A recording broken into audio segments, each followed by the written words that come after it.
आपका जन्म कहाँ हुआ? British Guyana, south America. अच्छा, और पढ़ाई के लिए यहाँ आए आप? 24 वर्ष की उम्र में मैं यहाँ जिला जींद हरियाणा गुरुकुल कालवा वहाँ आया वहाँ पर पढ़ने के लिए आए आप गुरुकुल में? और फिर उसके पश्चात मैं गया था गुरुकुल कांगड़ी हरिद्वार, वहाँ मैंने MA PhD की है।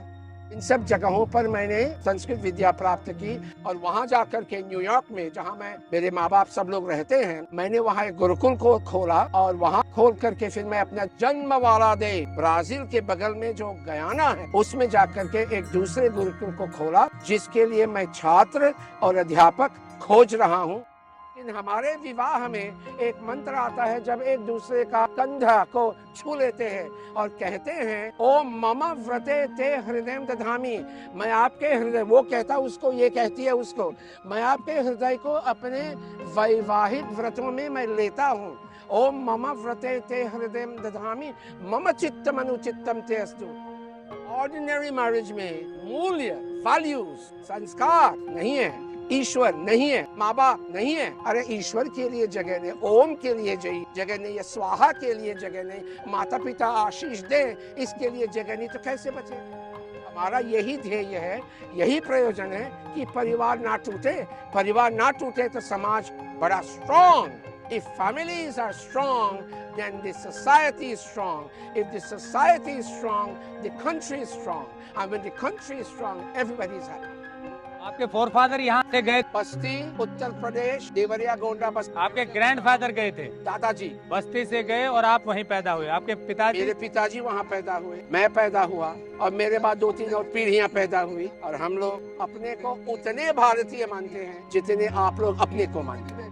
नमस्कार दोस्तों, मेरे साथ आज ऐसे व्यक्तित्व तो हैं डॉक्टर सतीश प्रकाश जी, जिनके दादाजी बस्ती उत्तर प्रदेश के रहने वाले थे और साउथ अमेरिका चले गए गयाना में। वहीं पर इनके पिताजी पैदा हुए, ये भी वहीं पर पैदा हुए। लेकिन कमाल देखिए, पढ़ाई करने, वो भी गुरुकुलीय पढ़ाई करने वापस भारत आए और यहाँ पर पूरी गुरुकुलीय शिक्षा ग्रहण की और फिर वापस वहाँ जा करके उसी गुरुकुलीय पद्धति को बढ़ा रहे हैं। वहाँ पर इनके ये गुरुकुल चलाते हैं और भारत से ऐसे छात्र यहाँ से लेकर के वहाँ पढ़ाते हैं, उनका खर्चा वहन करते हैं। ये सब क्यों करते हैं जानेंगे डॉक्टर सतीश प्रकाश जी से। और साथ में आपको बता दें, ये बताने वाले हैं कि शादी भी वैदिक तरीके से होनी चाहिए। आजकल भारत पाश्चात्य चीजों को फॉलो कर रहा है, लेकिन पाश्चात्य में रहने वाले भारतीय संस्कृति को बढ़ा रहे हैं। बड़ा कमाल का इंटरव्यू होने वाला है, आंखें खुलने वाली हैं, क्योंकि भारत में पैदा नहीं हुए लेकिन पढ़ाई करने भारत आए और मूल्यों को बढ़ा रहे हैं। नमस्ते जी, नमस्ते टू एवरीबॉडी। डिवोर्स स्टैटिस्टिक्स माने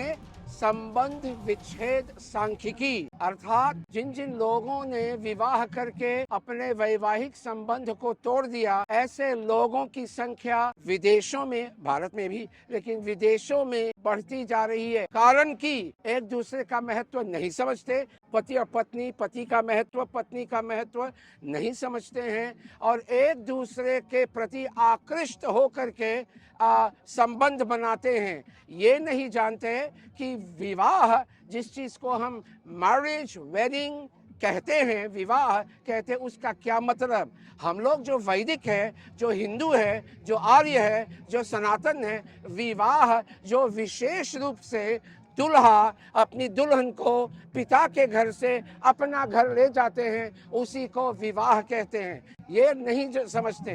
तो जिस दिन को पता लग जाए कि इनकी आदतें मुझे अच्छी नहीं लगती या उनकी आदतें उसको नहीं अच्छी लगती, उसी दिन ये सोचते हैं कि हम लोग अलग अलग हो जाए। लेकिन हमारे विवाह में एक मंत्र आता है, जब एक दूसरे का कंधा को छू लेते हैं और कहते हैं ओम मम व्रते ते हृदय दधामी, मैं आपके हृदय, वो कहता उसको, ये कहती है उसको, मैं आपके हृदय को अपने वैवाहिक व्रतों में मैं लेता हूँ।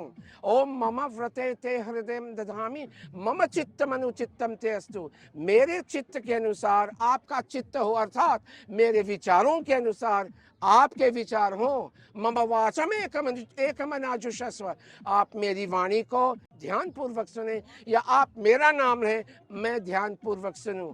क्यों?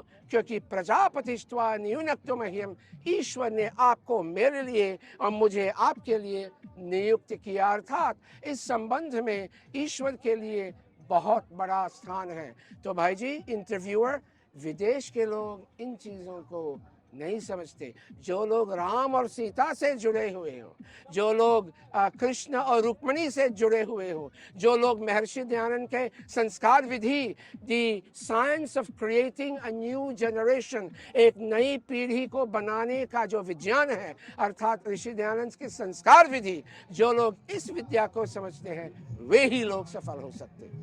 आप वहाँ पर ये जो बढ़ा रहे हैं गुरुकुलीय परंपरा, क्या मोटिव है आपका? क्योंकि आप तो विदेशी कल्चर में रह रहे हैं, उसके बावजूद भी आप बढ़ा रहे हैं। हमारा यही ध्येय है, यही प्रयोजन है कि परिवार ना टूटे। परिवार ना टूटे तो समाज बड़ा strong. If families are strong, then the society is strong. If the society is strong, the country is strong. And when the country is strong, everybody is happy. Okay, ordinary marriage में मूल्य, values, संस्कार नहीं है, ईश्वर नहीं है, माँ बाप नहीं है। अरे हमारा तुषार्जन कहाँ है? ये तुषार्जन एक कन्या को लेकर के भागेगा, उसको भगा के ले जाएगा। अरे ईश्वर के लिए जगह नहीं, ओम के लिए जगह नहीं, या स्वाहा के लिए जगह नहीं, माता पिता आशीष दे इसके लिए जगह नहीं, तो कैसे बचेगा? और ये भगा के ले जाएगा एक न एक दिन। इट मीन्स वैल्यू होना चाहिए। वैल्यूज कहते हैं ना भारत में, अरे ये लड़का बड़ा संस्कारी है, इसका मतलब क्या? ये लड़की बहुत संस्कारी है, इसका मतलब क्या? इसका मतलब उसके पास, उसके जीवन में, उनके व्यवहार में बड़े संस्कार है। जी जी, तो आप वहाँ क्या करें? कैन यू ब्रीफ में बता सकते हैं? My name is Satish Prakash. I have a PhD in Sanskrit. मेरी पीएचडी संस्कृत में है। गुरुकुल कांगड़ी विश्वविद्यालय हरिद्वार, गुरुकुल कालवा जिला जींद हरियाणा, इन सब जगहों पर मैंने संस्कृत विद्या प्राप्त की। और वहाँ जाकर के न्यूयॉर्क में, जहाँ मेरे माँ बाप सब लोग रहते हैं, मैंने वहाँ एक गुरुकुल को खोला। और वहाँ खोल करके फिर मैं अपना जन्म वाला देश ब्राजील के बगल में जो गयाना है, उसमें जाकर के एक दूसरे गुरुकुल को खोला, जिसके लिए मैं छात्र और अध्यापक खोज रहा हूँ, यहाँ से हम ले जाएं। तो अगर आप किसी को जानते हैं जो हमारे गुरुकुल में पढ़ना चाहते हैं, +2 कम से कम होना चाहिए, वो पढ़ना चाहते हैं, या संगीतकार हो, वे वहाँ आकर के प्रशिक्षित करना चाहें, and call me, talk to me and will make arrangements, will interview you. हम आपका साक्षात्कार करेंगे, आप हमारे लिए योग्य निकलें तो हम आपको ले जाएंगे। और वहाँ 3 साल तक हमारे आर्थिक बलबूते पर, हमारी छात्रवृत्ति को लेकर के आप वहाँ रहेंगे। उसके पश्चात आपको उसी देश में हम बसाएंगे, आप वहीं रहेंगे और अपना जीवन में। आप इतनी सब चीजें कर रहे हैं केवल वैदिक परंपरा को बढ़ाने के लिए, तो वहाँ पर आपको वो चीज मिसिंग लगती है? आप रहते साउथ में है, कल्चर वहाँ का, लेकिन आपको लगता है कि हमारे भारत की वैल्यू ही श्रेष्ठ है। अब भारत में भी गड़बड़ी हो गई। जी, भारत में भी तलाक होने लगा। भारत में भी अभोज्य भोजन, जो भोजन नहीं खाना चाहिए, वही आप लोग भी खाने लगे। आप लोग अपेय पदार्थ, इन चीजों से मस्तिष्क बिगड़ जाता है, और मस्तिष्क बिगड़ जाने से सब कुछ बिगड़। I am happy. मैं इंडिया को, भारत को अपनी ननिहाल समझता हूँ। वो मेरी मातृ देश है, लेकिन ये ननिहाल है। तो हम बार बार यहाँ आते हैं, सीखने के बहुत कुछ है यहाँ। हम यहाँ सीखने आए और हम चाहते सब वहाँ के लोग सीखें। आपका जन्म कहाँ हुआ? British Guyana, south America. अच्छा, और पढ़ाई के लिए यहाँ आए आप? 24 वर्ष की उम्र में मैं यहाँ जिला जींद हरियाणा, गुरुकुल कालवा, वहाँ आया। वहाँ पर पढ़ने के लिए आए आप गुरुकुल में? आया, और फिर उसके पश्चात मैं गया था गुरुकुल कांगड़ी हरिद्वार, वहाँ मैंने MA PhD की है। तो आपके फोरफादर यहाँ से गए? बस्ती, उत्तर प्रदेश, देवरिया गोंडा बस्ती। आपके ग्रैंडफादर गए थे? दादाजी बस्ती से गए और आप वहीं पैदा हुए? आपके पिताजी? मेरे पिताजी वहाँ पैदा हुए, मैं पैदा हुआ, और मेरे बाद 2-3 और पीढ़ियाँ पैदा हुई। और हम लोग अपने को उतने भारतीय मानते हैं जितने आप लोग अपने को मानते हैं। तो दोस्तों, जैसा डॉक्टर सतीश प्रकाश जी ने बताया, जिस विद्यार्थी ने 12वीं +2 से की हुई है और 18 से 30 बरस उम्र है, राइट सर? Yes. वो उनका साक्षात्कार लेंगे, अगर काबिल समझते हैं तो उनको ले जाएंगे, फ्री में पढ़ाएंगे। मेरे भाई और हमारे बहन, कम प्लीज प्लीज प्लीज। ये मेरे मिशनरी कार्य में बहुत बड़ा हाथ रखते हैं। मेरे लिए गीत पर कवि है, संस्कृत पंडित भी है, कवि है। दिस इज मेरे छोटे भाई श्रुति भूषण प्रकाश, और ये आइए, हमारी प्लीज, उसकी प्लीज। धर्मपत्नी निर्मला प्रकाश, कमे तुषार। और ये हमारे शिष्य हैं, अजय, ये भी गयाना जा रहे गयाना हैं। जा इसका नाम आचार्य तुषार प्रकाश शास्त्री। तो दोस्तों, डॉक्टर सतीश प्रकाश जी गयाना में भारतीय परंपरा, गुरुकुलीय परंपरा को बढ़ा रहे हैं, विद्यार्थियों को पढ़ाते हैं, निःशुल्क पढ़ाते हैं। और जैसा आपने सुना कि इनकी ये कहना है कि भारत में जो अब हम अपनी परंपरा को भूल रहे हैं, वो वापस वैदिक परंपरा हमें लौटानी होगी, तभी सशक्त भारत और स्वस्थ भारत बन पाएगा, मजबूत भारत बन पाएगा। जब गयाना में रहकर गुरुकुलीय परंपरा को निभा सकते हैं, तो भारतीयों को जरूर निभानी चाहिए। यही संदेश इनका है। नमस्कार, जय हिंद। नमस्ते, बोलो जय भारत। जय भारत।